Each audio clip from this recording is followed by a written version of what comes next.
មិនលេត្រាតែដួងចិន្តាស្នេហានៅមានរស្មីអោបលៀងច្រៀងនឹកសូមកំព្រានឹងឃើញគ្រាជួបគ្នានៅស្ទឹងគ្មានជ័យបងឈួឈរកណ្ដាលរាត្រីទាំងខ្លាចទាំងភ័យក៏សួរនៅចាំនួនអដួងចិនបងឥតបាញ់បាបងខំថាស្នេហ៍មួយមិនឲ្យសឹងមកត្រឹមតែពេលជួបអនកន្លងឃើញនួនអងមានបំណងចង់ដោះដៃអោបលៀងច្រៀងចម្រៀងរឿងចាស់ខ្លោចសានណាស់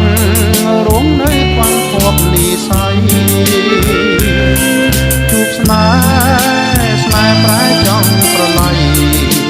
ស្នេហ៍អង្គភពក្រៃថ្ងៃនេះនេះរៀងទៅ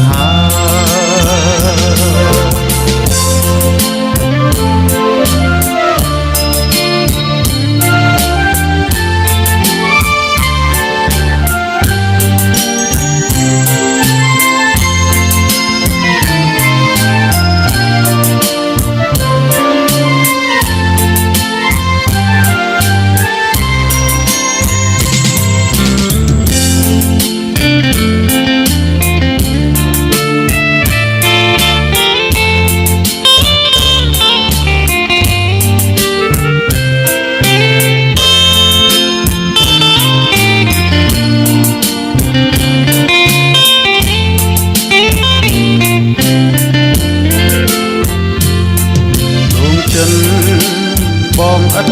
បាច់បាបងខំថាស្នេហ៍មួយមិនឲ្យសៅមកត្រឹមតែពេលយូរប៉ុនកន្លងឃើញនួនអងមានបំណងចង់ដោះដៃអោបលៀងច្រៀងចម្រៀងរឿងចាស់ខ្លោចសាណាស់រងនៅខ្វាំងភពនិស័យជួបស្នេហ៍ប្រែចង់ប្រឡ័យស្នេហ៍អាភពក្រៃថ្ងៃនេះនេះរៀងទៅហើយ